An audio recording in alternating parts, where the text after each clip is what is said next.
네, 안녕하세요. 네, 안녕하세요. 예, 빨성이 만난 사람들 역세권 임대주택 개발 연구소 소장님, 어떻게 보면 연구 소장님으로 모셨습니다. 네. 서태양 대표님 모셨습니다. 안녕하세요. 네, 반갑습니다. 예. 뭐 어찌됐건 이번에 소장이라는 타이틀을 처음 달아본 네. 서태양 소장입니다. 네, 예. 아무튼 바쁘신데 나와주셔서 감사합니다. 아유, 감사합니다. 예. 근데 그렇게 바쁘신데 네. 지금 솔직히 이제 저희가 밥벌이를 해야 되잖아요. 네. 건설사도 또 직원도 많으실 텐데 네. 그거 하면서도 이렇게 또 훌륭한 연구 작품을 내셨단 말이죠. 그러게요. 예. 저희 같은 스타트업에 무슨 힘이 있다고. 그러니까요. 예.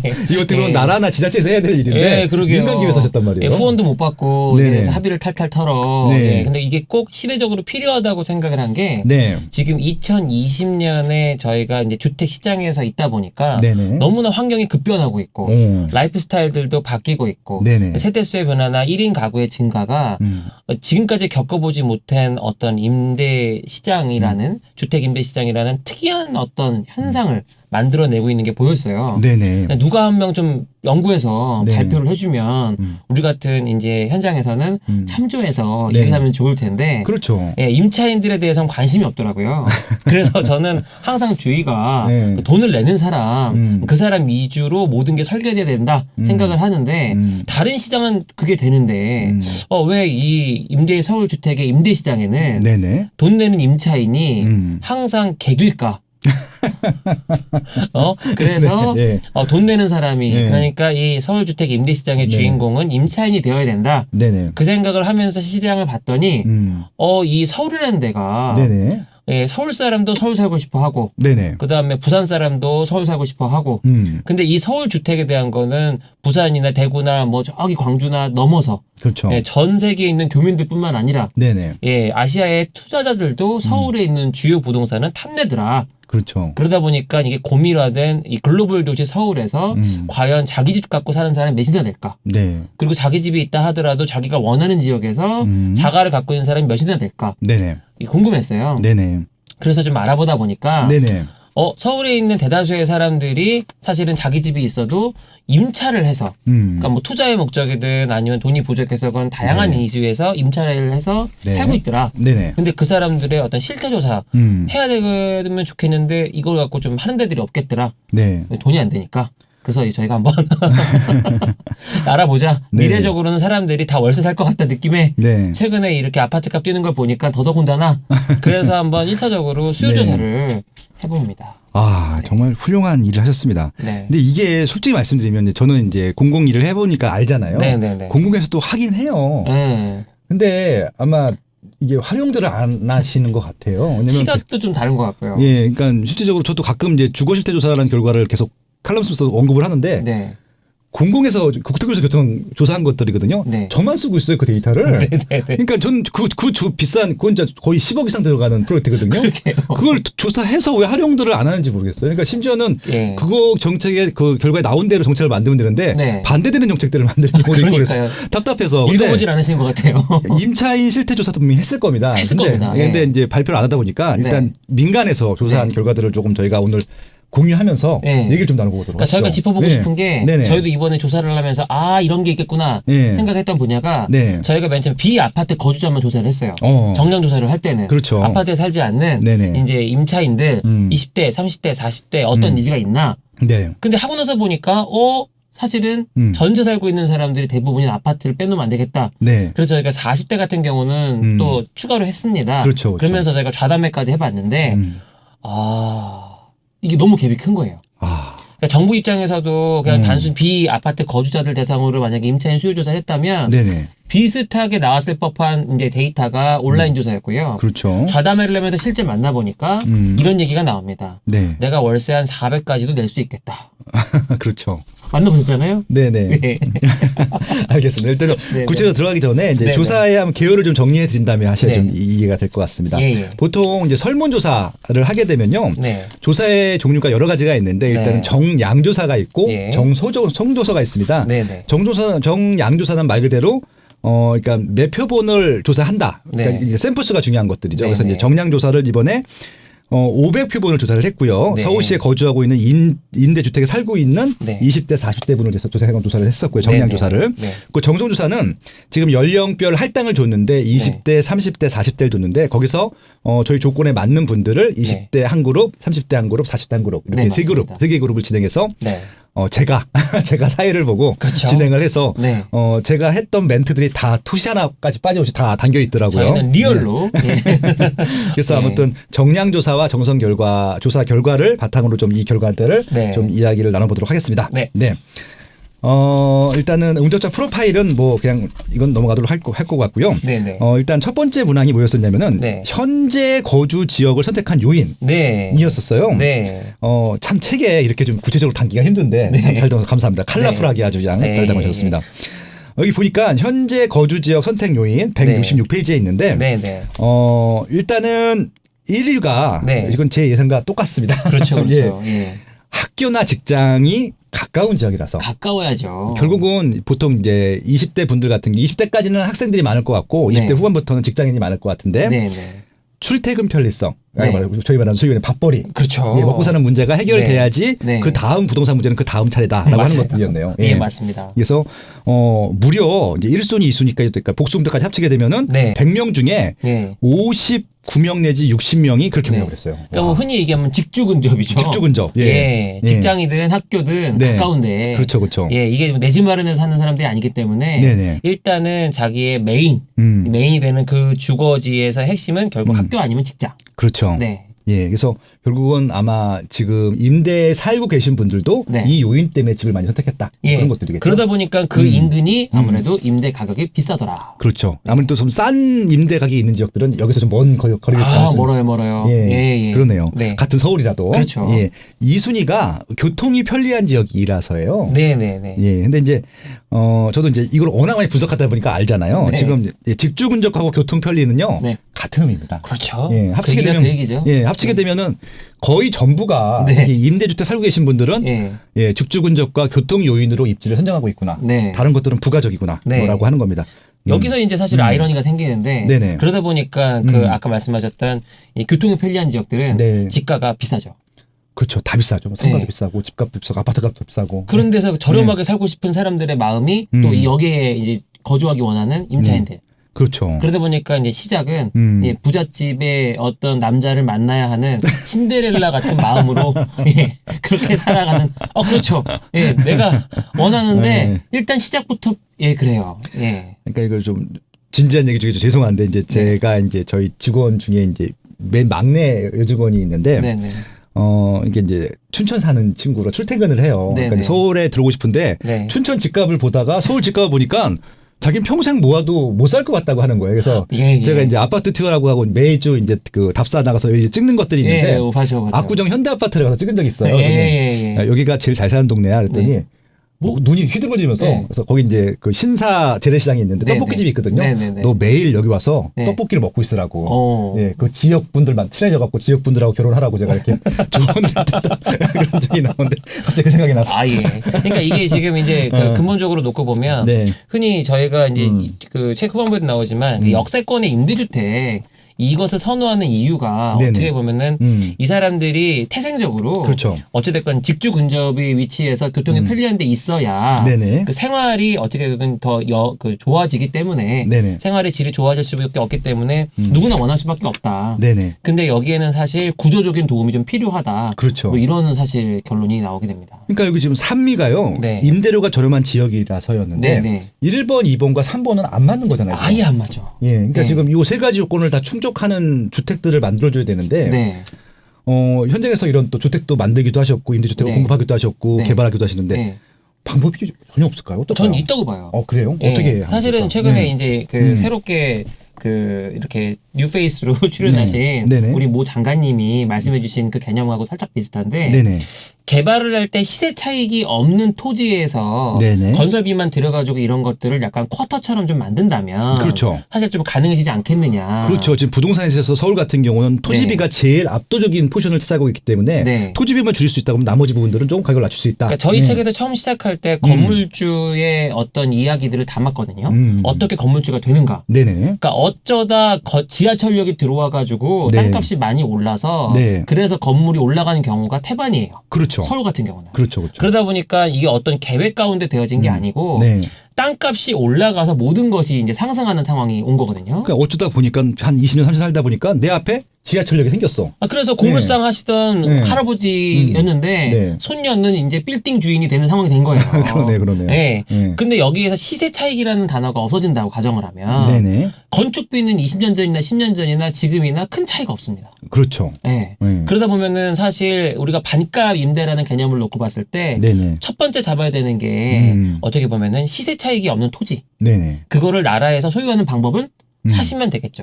그렇죠. 나라에서 토지를 사서 네. 거기에 건축비만 더 소비면 건축비 부분만 예, 민간한테. 그렇죠. 그렇죠. 예. 임대비로 채우면 되는 거니까 네. 그러면 좀 임대료를 낮출 수 있다. 네, 그러네요. 네. 예. 그러니까 지금 공공 뭐 역세권 개발, 뭐 고밀도 개발 이렇게 예. 나온 얘기가 그런 개념인 네. 것들이죠. 거기에 두 번째가 사실은 네. 20대, 30대, 40대가를 관통하는 게 네네. 주거 부담 비율이 30%를 넘는다는 거예요. 아. 그러니까 분명히 20대 때는 내가 이제 사회초년생이니까 이 후반이 네. 30대 때는 더 벌겠고 40대 더 벌겠는데 이게 왜 안 네. 주냐? 네네. 20대 때 원하는 평수보다는 30대 때 원하는 게 크고 당연히 예를 그렇죠. 들면 20대는 원룸, 30대는 투룸, 네. 40대는 쓰리룸 이상 이렇게 어. 쭉쭉쭉 올라가다 보니까 네네네. 이 사람들이 원하는 평수도 커지는데 네. 이게 30대 이상만 되더라도 경제활동을 하니까 뭔가 이렇게 움직일 수 있는 폭이 있잖아요. 그렇죠. 그럼에도 불구하고 네. 이 월세에 대한 부담을 제일 크게 이제 느끼더라고요. 네네. 그러니까 20, 30, 40대가 결론적으로 원하는 임대주택의 계약 방식은 네네. 무조건 전세입니다. 아, 월세가 아니고요. 전세예요. 근데 전세를 어떻게 공급하죠, 근데? 전세는 전세 대출로. 전세 대출로. 전세 대출로. 예. 예. 그러니까 결론이 어떻게 되냐면 네네네. 주거에 부담이 되는 월세를 사람한테 내는, 그러니까 우리 이제 임대인한테 내는 거는 비싸니까 네네네. 전세로 딱 해가지고 그거를 이제 전세 대출 이자를 좀 낮게 받아서 그렇죠, 그렇죠. 하고 싶은 거예요. 아. 그게 20, 30, 40대를 관통하는 이야기더라. 그럼 답이 좀 나왔네요. 그러니까 결국은 소비자들, 그러니까 결국 이 주택 시장의 소비자들이 원하는 거 20대든 30대든 40대든 네. 임차 주택에 살고 싶은 분들은 네. 일단은 월세보다는 전세를 선호하고 네, 네. 근데 지금 전세를 살기 위해는 목돈이 필요하니까 네. 그만큼 목돈이 안 되는 것들은 나라에서 지원해 주는데 네. 대출 형태로 저리 네. 형태로 네. 그러네요. 네. 예. 간단하네요. 네. 90% 이상, 예. 95% 이상 네네. 저리 형태로 해주면 네. 이게 얼마가 됐든 네. 이 사람들은 나라의 도움을 받아서 네. 전세를 할 수 있는 거죠. 그렇죠. 어차피 또 이제 이것들이 만약에 이자를 못 낸다. 네. 그냥 회수해버리면 되는 거니까. 예. 명도를 해버리면 되는 예. 거죠. 예. 그러네요. 그렇죠. 근데 왜 안 하고 있을까요? 왜? 그러게요. 근데 제가 여기서 어떤 이제 딜레마를 봤냐면 네네네. LH 같은 경우도 네네. 회사의 수익률을 따져요. 그렇죠. 사업성을 따져요. 예, 맞습니다. 그러다 보니까 전세보다는 월세. 이걸 기획하는 사람들이 요 시각으로 보시면 네. 사실은 이건 백날을 답이 없는 거고요. 네네. 이게 아니라 아예 쿼터처럼. 그러니까 이 어떤 사회의 어떤 뭐 소득 취약계층이라는 개념이 아니라 네네. 20대는 구조적으로 자리바기가 어렵고 네. 글로벌 도시 서울에서는 내가 연봉이 1억이어도 내가 연봉 1억이어도 30평대 아파트 사는데 20년 이상 걸리는 상황이 됐잖아요. 그렇죠. 예. 네. 그것도 그 와중에 또 세금도 많이 내야 되고. 맞습니다. 그러다 보니까 결론적으로 이 주거에 대해서 네네. 주거에 대해서 나라에서 사업하시는 분들만큼은 수익성을 따지지 말아라. 네네. 그다음에 시세 차익이 없는 땅에서 전세를 주시면 이분들은 너무너무 행복하게 네네. 살 수 있을 것 같다. 네네. 이게 전 국민 대상이 아니라 네. 어떻게 됐건 이 임차를 해서 살 수밖에 없는 네. 그 사람들이 대상이 1차적으로 되고 네. 2차적으로는 실은 서울이라는 특성상 대다수의 이제 서울 시민들이 임차를 하고 살기 때문에. 네네. 예. 아무튼 이제 굉장히 짧지만 중요한 임팩트를 말씀해 주셨던 것 같고요. 네. 아마 이제 그런 쪽으로 정책이 좀 만들어진다고 하면은 네. 임차 문제들은 언제 해결되지 않을까라고 네, 네. 하는 부분들이고요. 네. 그래서 지금 저희 조사 대상이 20대, 30대, 40대란 말이죠. 네, 네, 그래서 네. 요 대상들이 네. 결국 어떤 분들이고 네. 어떤 것들을 희망하는지 한번 네. 정리해보고 넘어가면 좋을 것 같아요. 그다음부터 그다음 문항에 좀 네, 반영될 네, 수 네. 있을 거니 같으니까. 그러니까 저희가 사실 예, 예. 20대 같은 경우는 20대 같은 경우는요. 예. 자대면을 통해서 네. 페이스 투 페이스 네. 직접 만나셨잖아요. 예, 예. 거기에서 나왔던 말 중에 좀 인상 깊었던 말들을 정리해 놨는데 네네네. 학교 근처 신촌에 살다가 네. 월세가 너무 올라서 네. 이제 일단은 비싸니까 서대문구를 나가본 거예요. 벗어났어요. 그런데 네네. 생활 반경이 이 신촌이기 때문에 네네. 결론은 다시 그쪽으로 가고 싶다. 아. 후회한다. 결국은 이 직주근접에 대한 얘기가 한번 나왔었고요. 네. 그다음에 임대주택에 당첨이 됐는데 네. 요거 약간 트릭이 있었더라고요. 네네. 반가항자적으로 선택해야 되는 옵션이 있는 거예요. 가전 임대주택인데. 옵션 뭐 이런 거. 예. 그러니까 빌트인이 옵션이에요. 이게 임대주택이 공공이죠. 뭐 그렇죠. 예. 뭐 역세권 임대주택 얘기예요. 네. 그때 이제 했는데 5만 원을 더 내야 된다. 다달이. 이 청년들 특히 20대 초반한테 이 5만 원은 굉장히 큰 돈이죠. 저희 책에도 나오지만요. 네. 여기 서울대학교 학생이 네. 과외하고 편의점에서 알바하고 네. 그렇게 해서 돈 벌어서 네. 다 정산하고 나면 네. 한 달에 여윳돈이 네. 3만 원. 그래서 참, 네네. 3만 원 남는 사람한테 5만 원은 사치죠. 그러다 그렇죠. 보니까 네네. 역세권 임대주택 역청 당첨됐는데 네네. 이 5만 원 때문에 포기했다는 아이고, 예, 갑자기 안타까운 얘기가 있었고요. 짜나네요. 네네. 이 친구들은 이제 뭐 엔겔 지수가 상당히 높습니다. 그렇죠. 20대는 그렇죠. 거주하고 먹는 비용이 게 다죠. 다예요. 네. 그러다 보니까 네네. 가장 중요한 게 편의점. 네, 맞아요. 예, 그런 부분들이 결국 이제 그 자기 거주지를 선택하는 요건이 되더라. 근데 네. 임대료에서 소득의 30에서 35%를 월세로 지출해서 너무 큰 부담이 되고 있다. 네. 이게 현실이었습니다. 이거 20대 분들 같은 경우는 진짜 지원이 좀 많이 필요할 것 같네요. 자, 구조적으로 주거 네. 복지에 대한 사실 이걸 딱 그 조사하면서 느낀 게 네네. 야, 주거 장학금이 있었으면 좋겠다. 주거 장학금. 예. 멋진 일입니다. 주거 장학금. 예. 네. 주거 장학금 왜 안 주죠? 그러게요. 네, 실업급여보다 저는 주거 장학금이 더 필요하지 않을까 싶은데. 그러니까 맞아요. 바우처를 주는 게 훨씬 더 맞을 것 같아요. 그것도 네. 또 임대인들한테 조금 깎아주라고 할 수도 있는 거예요. 제발 좀 임대인들도 힘들어요. 지금 힘들죠. 저 공실라고 그러면 또 거기 관리비 또 대출이자 이거 어떻게 아니 해야 돼? 생계형 임대인들 많아요. 아니 생계형 임대인 많은 게 아니라 대부분 생계형 임대인들이에요. 노후 때문에 네. 영끌해가지고 네. 그거 하나 만들어놨는데 네. 그걸 또 깎아주라니까 그렇죠. 대출이 어떻게 내며 세금은 또 어떻게 내며 고민하시는 분이 많더라고요. 아무튼 20대 같은 경우는 정리해보자면 일단은 네. 학교 근처나 직주 근접에 살고 싶은데 네네. 점점 비싸지다 보니까 밀려났고 네. 다시 들어가고 싶은데 비싸서 못 들어가고 있는 상황이고 맞아요. 예 그리고 지금 임대주택 특히 임대비에서 5만 원 정도도 굉장히 부담스러운 가격이고 예. 가장 필요한 편의시설은 편의점이라고 네. 합니다. 갑자기 목이 되매네요. 목이 매죠. 1층에 편의점이 있으면 네, 다 네네. 끝나는 거예요. 1층에 편의점이랑 세탁방 딱 들어와주고 그 위에 네. 이 사람들이 원하는 평수가 되게 재밌는 게요. 네네. 지금 우리가 분양하는 오피스텔은 대부분 6평 미만이거든요. 그렇죠. 전용이. 맞습니다. 지금 거주하시는 게 10평 이상인 경우도 많았어요. 그래요? 네. 그러니까 이게 좀 이제 불편하더라도 네. 5평, 2평 살다가 20대 후반쯤 되면 못 살겠는 거예요. 그래서 좀 멀더라도 좀 나가시는 분들도 있더라. 오히려 좀 넓은 면적을 위해서 같은 금액을 하더라도. 그러니까 뒤에서 얘기를 하겠지만 20대한테 그러면 너는 최소 면적, 네가 혼자 사는데 필요한 최소 면적이 얼마라고 생각하니? 네. 답변에 10평. 지금 2배네요. 네. 얼마 전에 13평의 4인 가족 생각했던 얘기가 네. 갑자기 회자가 되면서 네. 떠오르면서 예. 개인이 혼자 살아도 10평을 했으면 좋겠다라는 얘기를 하더라고요. 그러니까 예전에 그냥 주택 수로 그냥 공급 양만 늘리려고 하던 정책 때문에 막 쪼개가지고 그냥 막 분양했었잖아요. 네네. 그렇게 하면 안 된다는 거네요. 안 된다는 거죠. 예, 알겠습니다. 20대 그렇고요. 네. 또 30대 분들의 또 포션이 크거든요. 예, 30대 30대를 또 어떤 얘기가 만났을 때 나왔었나요? 처음 예. 딱 만났을 때 딱 첫 한 줄의 워딩이 그거였습니다. 더 이상은 참지 않는다. 참지 않는다? 예. 그럼 뭐 어떻게 하겠다는 거죠? 뭐 어쨌든 돈 더 써서라도 나 이제 돈 버니까 네. 월세 좀 더 내서라도 네. 나 투룸은 있어야겠다. 예. 원룸으로는 참지 못하겠다 이제. 예. 예, 무슨 말씀 알겠습니다. 자, 여기 나왔던 얘기들 중에 예. 회사가 강남에 있어. 이게 되게 중요한 얘기예요. 강남에 있는 분들이 가장 많죠, 구성비가. 아니 예. 가장 돈 많이 버는 회사들이 예. 강남에 몰려 있다 보니까 그렇죠, 그렇죠. 이 월세가 높아도 역삼동에 살고 있어요. 그렇죠. 역삼동에 오피스텔이나 아파트면 너무 좋죠. 예. 그러니까 이 사람들은 이제 비싸도 네. 일단 좀 더 효율을 따지겠다 이런 네. 거였고요. 이게 또 회사 따라 이사간 케이스인데 네. 마용성 또 떴지 않습니까? 네네네. 예. 마곡에 있는 회사로 이직해 마포에서 마곡동으로 왔어요.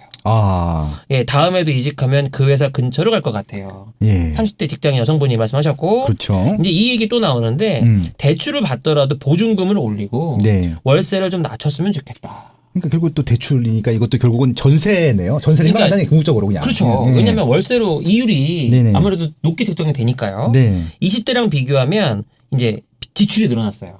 차량 유지비, 저축, 보험. 그렇죠. 이게 아무래도 쓰는 데가 더 많아지니까 네네. 이 임대료에 더 신경이 쓰이게 된다. 네네. 예, 그래서 결론적으로 놓고 봤을 때는 결혼 전까지는 이전 거주 지역에서 지속적으로 거주하다가 네. 직장이 정해지면 직장 근처로 가는데 네네. 직장이 대부분 또 역세권 인근에 있는 조금 좋은 예를 들어서 부동산 지가가 높은 지역에 있는 경우가 많다 보니 네. 이 주거에 대한 부담 비율이 높아지고 있더라.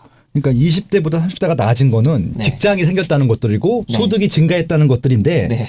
그 소득의 증가와 더불어서 돈 나가는데도 예, 지출 비용도 커졌네요 보니까. 예. 무엇보다 차량이 들어갔네요. 차량이 20대, 들어갔죠. 20대 때는 전혀 나오지도 않았던 얘기잖아요. 그렇죠. 예, 그리고 저축 보험도 들어야 되고. 결혼돼야 되니까. 예, 그리고 이제 이 공간에 대한 거 아까 뭐 원룸이면 안 되고 무조건 투룸 이상은 있어야 되고. 옷이 좀 늘어났을 때 옷방이 있어야 됩니다. 네네. 예. 그리고 적극적으로 직장 근처까지 적극적으로 가야 되는 네. 예, 그런 부분들이 있네요. 그 돈은 더 필요하다. 야, 돈은 더 많이 든다. 그러다 보니까 통계를 보면 네. 여전히 30% 이상의 수준이 네. 주거에 대한 비용으로 네네. 그러니까 소득이 2배 가까이 어떻게 보면 늘어날 수도 있는데 네네. 그래도 내고 있더라.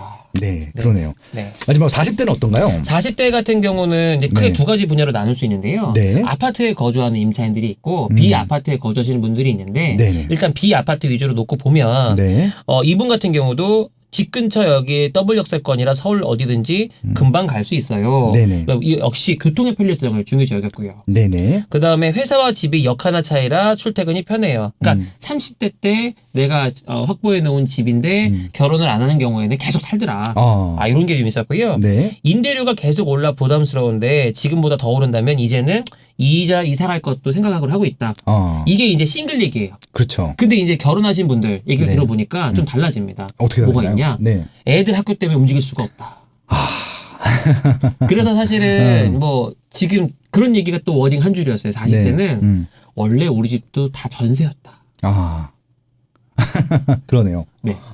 지금 아파트에 전세로 살고 있던 분들이 대다수가 이제 보증부 월세로 네. 또 올라간 경우가 많았고 네네. 그러다 보니까 이분들이 느끼는 공통적인 부분은 어찌됐건 학교 직장이 메인인데 네네. 이제 그 결혼을 하신 40대 같은 경우는 또 자녀의 학교가 네. 내 직장보다 더 중요한 요소로 적용되는 경우도 있더라.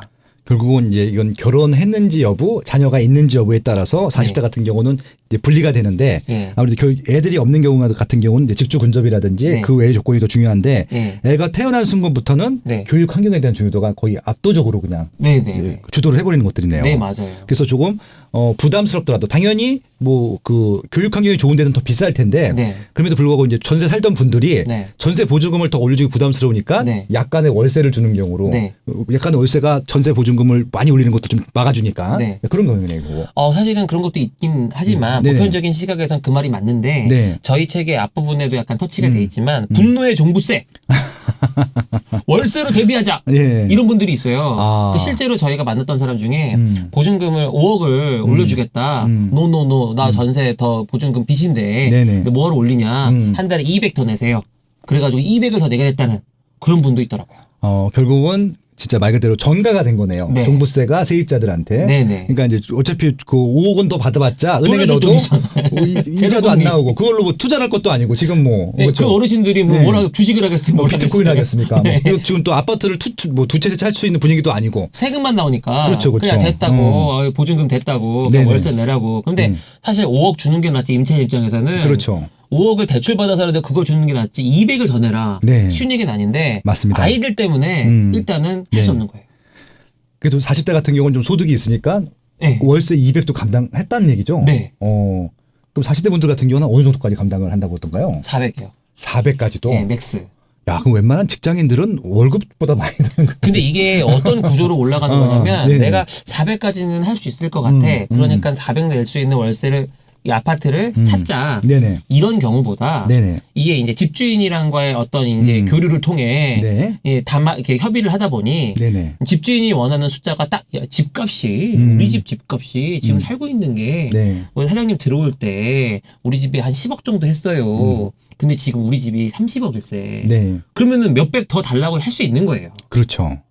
그러네요. 네. 그러니까 말이 맞는 거예요. 내가 생각해봐도 네. 우리 집 당신이 들어왔을 때 우리 집이 5억이었는데 지금 10억이 넘었어요. 네네. 할 말이 없는 거예요. 그래서 이 네. 부분 갖고 복잡하니까 그냥 네. 월세 더 주세요. 네. 대신에 또 이 월세를 좀 따로 주세요. 이런 주인분들도 생기시더라. 그러니까 결론적으로 지금 어쨌든 이 징벌적 과세라는 측면이 다주택자한테 생기면서 그분들이 그 세금에 대한 이제 재원 마련을 네네. 이제 자기가 이제 빌려주고 있는 집 네. 혹은 빌려주고 있는 임차 공간 거기를 통한 이제 임차인들에게 네네. 예, 좀 박는 경우가 있더라. 그리고 이제 만약에 이제 그 400만 원, 뭐 300만 원 이상의 월세 같은 경우는 아마 20대, 네. 30대 분들 같은 경우는 이해를 못 하실 수도 있는데요. 그렇죠. 뭔 소리인지 그게 알겠죠. 예. 평생 내는 게 아니라 네. 그 자녀 때문에 한시적으로 짧게는 2년, 네. 많게는 한 4년에서 6년 정도 사는 것들이거든요. 네. 그 기간만 이분들도 부담되는 거 알면서 내는 것들이거든요. 그럼요. 예, 그런 그러니까 것들이 있을 겁니다. 애를 예를 들어서 내가 여건 맞아서 집을 맞아 이사를 한다. 네네. 그럼 애를 또 라이딩을 해야 되는 상황과 여러 가지 네. 기타를 계산을 하면 그렇죠, 그렇죠. 일단은 버틸 수밖에 없는데 네네. 예를 들어서 집값이 안 올랐는데 그렇게 얘기를 한다면 뭐 싸울 수 있겠지만 네네. 이렇게 막 이렇게 올라갔는데 네네네. 사실은 계산해 보면 맞는 거예요. 맞아요. 그러니까 이게 합리적으로 어떻게 보면은 서로 협의를 하는데 네. 집주인도 마음이 안 편해. 안 편하죠. 그 얘기 하면서 네. 내가 왠지 무슨 꾼이 된 것 같고 네, 그쵸, 근데 그쵸. 나는 그렇게 안 마련하면 네. 종부세 낼 이게 안 돼. 재원 마련이 안 될 것 같고 네네. 그래가지고 사실은 지금 혼란이 좀 있는 것 같습니다. 아무튼 지금 일단은 임대료 부분, 임차에 사시는 분들 같은 경우는 네.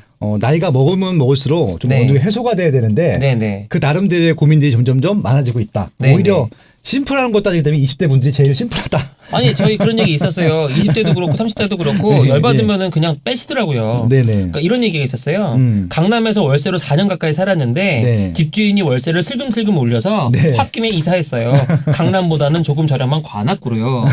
이렇게 움직일 수 있는 건 싱글. 네. 근데 애가 있는 사람들은 네. 일단 아이의 교육 환경 때문에 네. 일단 달라는 대로 줄 수밖에 없는 그런 상황이더라고요. 예. 뭐 일단 관악구 정도라고 하면은 이제 이제 강남권까지 수탱할 수 있는 2호선이 있기 때문에 아마 네, 그렇게 네. 라인으로 이동했을 거로 생각이 됩니다. 네. 아무튼 지금 여러 가지 문제로 힘들어하고 있다라는 네, 좀 힘들어하고 말씀을 있다. 좀 정리를 해볼 수 있을 것 같습니다. 네. 그럼 결국은 이분들이 이제 향후에 이사를 가고 싶어 할 텐데 네, 맞아요. 이사에 대한 얘기들 좀 나눠보도록 하겠습니다. 네. 지금 이제 일단은 다음에 이사 갈 때 네.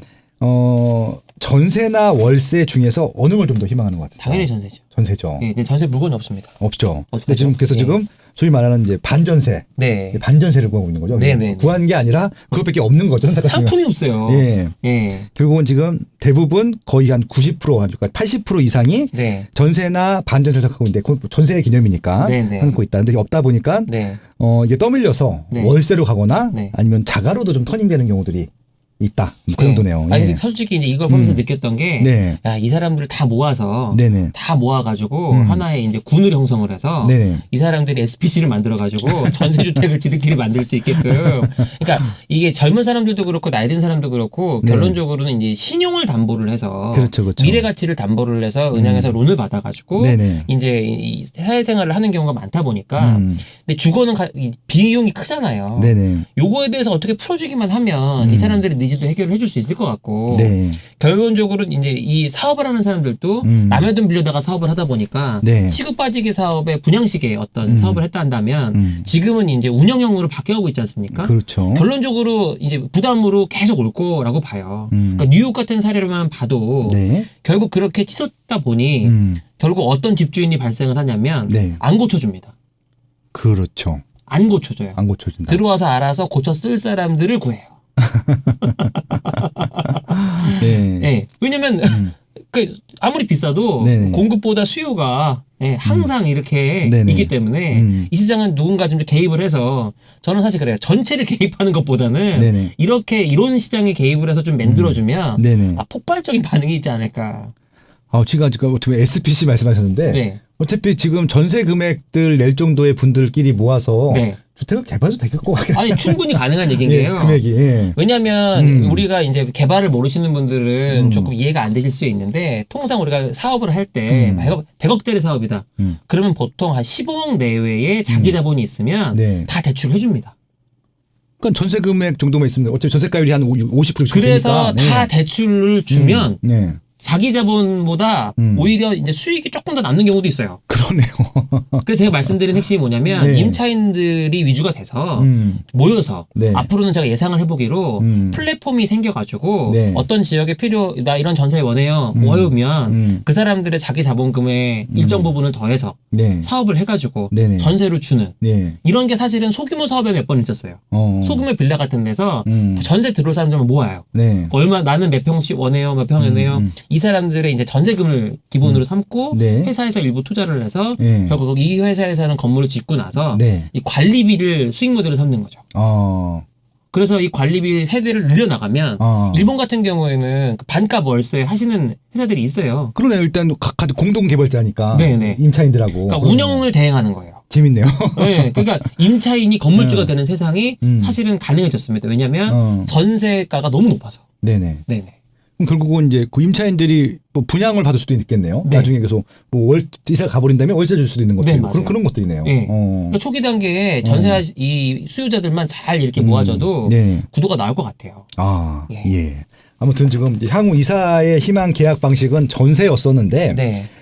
제가 자담회 했던 제가 기억이 나는데 네. 참 이게 참 이 말투가 좀 기억이 나더라고요. 네, 네.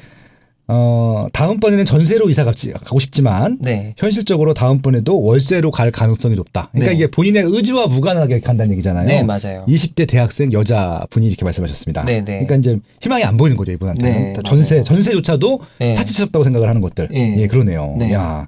그래서 대출 또 30대 여자 직장인 같은 경우는 네. 대출 이자를 내도 네. 월세보다 좀 나을 것 같지만 네. 전세가 원체 많이 올라가기 때문에 전세 네. 상승 비용을 따라갈 수 없을 것 같다. 그리고 네. 월세밖에 살 수밖에 없을 것 같다. 네, 이런 네. 얘기 듣네요. 그러니까 여기서도 사실 이 대출이 전 현실적으로 좀 안타깝게 느껴지는 게 네네. 전세 보증금 대출이 6억까지밖에 안 돼요. 6억짜리에서 5억까지밖에 안 나와요. 아, 그러니까요. 네. 근데 지금 5억짜리 전세가 어디 있어요? 없죠. 아파트 기준으로 보시면 없잖아요. 서울은 없죠. 그러니까 물론 이제 있긴 있는데 정말 우리가 살고 싶지 않은 전세 지역에 한도는 왜 안 올려주는 거예요? 어차피 네. 이자 받으면서. 그러니까 갭 투자를 방지하려고 하는 것 같은데. 예, 맞습니다. 그러니까 원천적으로 그래서 근본적으로 따졌을 때 사업 기획 자체가 뭔가 지금 섞여 있어요. 네. 그러니까 공공을 위한 사업 기획은 쿼터로 가고, 네. 그 다음에 민간한테는 열어주고 뭔가 이렇게 좀 변별이 있어야 되는데 네. 한 바구니에 담겨 있는 느낌? 아, 좋은 표현이신 것 같아요. 맞습니다, 지금. 그 비빔밥이에요. 네. 고기를 골라 먹고 싶은데 네. 이 고기가 다 섞여 있어가지고 네. 에라 모르겠다 비벼 이게 돼버리는 상황이 되다 보니까 예. 분명히 전세 보증금은 그러니까 이 고급 아파트가 아닌 일반적인 어떤 이런 거라면 네. 한도를 두지 않고 네. 시세에 맞게끔 형편이 되면 신용이 되면 해줘야 맞거든요. 그게 맞죠. 자본주의 세상에 맞죠. 그러니까 아니, 대출을 안 해주는 게 좀 이상한 거죠. 이걸로 네. 시세 차익을 얻는 게 아니잖아요. 네네. 이걸로 뭐 갭 투자한 사람들 맞겠다고 실제 이 필요한 사람들끼리 지금 되게 어떻게 보면 어려워요. 맞습니다. 맞습니다. 네네. 그러니까 이게 지금 이게 신용대출도 아니고 신용대출 네. 같은 거 위험하잖아요. 네. 담보가 없으니까. 근데 전세라고 하는 담보가 있잖아요. 네. 그냥 그 부분 나가면 되는 거여서. 아니 그래서 결론적으로 실거주 목적으로 전세다라는 것만 그렇죠, 확인하면 그렇죠. 네. 해줘야죠. 그 집주인한테 바로 돈을 주고 쏴주면 돼요. 지금 전세 대출이 그렇게 가잖아요. 네. 은행에서 바로 집주에서 쏴주잖아요. 네. 그렇게 하면 되는 것들인데. 근데 왜 안 그러죠? 왜 한도를 정해놨죠? 한도를 그러니까 왜 한도- 6억으로 했죠? 그 잘 모르겠어요. 저도 금액에 대해서. 그죠? 예. 예, 답도 없는 얘기입니다. 그러니까 뭐 일단 매매할 때 15억 이상 대출 안 나오잖아요. 아, 그건 이해가 돼요. 예, 저는 그것도 이해가 안 가는데. 아, 예. 그것도 법적으로 재산상의 제한이잖아요. 근데 예.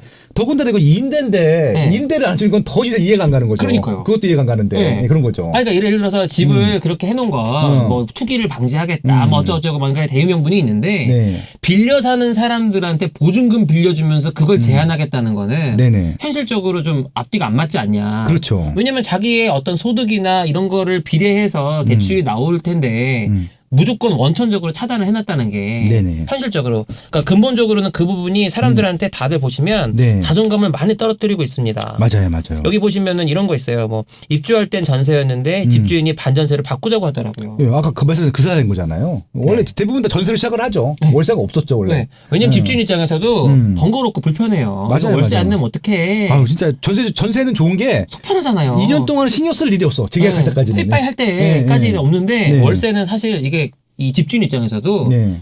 편하지 않아요. 그러니까 이게 따박따박 내시는 월세 세입자들만 있으면 상관이 없는데 만약에 하루 지났는데 안 들어와. 그러면 가석이 계속 그 자동차 이거 들어왔는지 계속 확인하잖아요. 그걸 문자를 보내야 되나 말아야 되나 보내야 되나 맞아요. 말아야 되나 언제 입금이 되나요? 뭐 이런 거 있잖아. 집주인하고 마음이 편한 게 아니에요. 맞아요.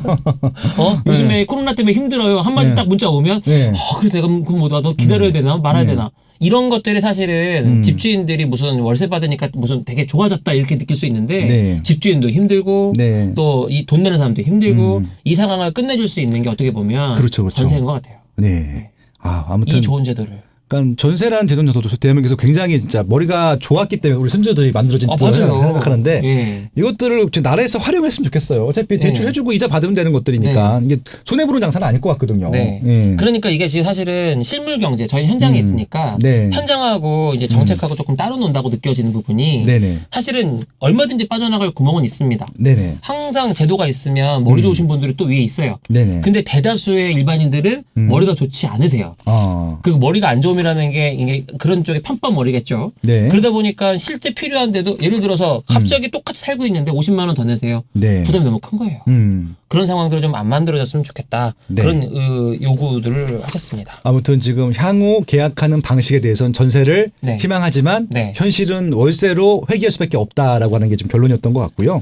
이에 대한 좀 대책으로서 좀 전세를 좀 활용해라라는 좀 말씀이셨던 것 같습니다. 일부는 여기까지 하면 좋을 것 같은데요. 향후 이사할 때 이제 희망 주거 유형 일 텐데 이것도 자담이한 결과들을 보면 좀 재밌을 것 같아요. 지금 이제 그 희망하는 것들은 정말 좀 깔끔한 시스템이 다 갖춰져 있고 옵션이 되어 있는 오피스텔을 제일 희망하는 것 같아요. 꿈의 주택이 세대별로 다릅니다.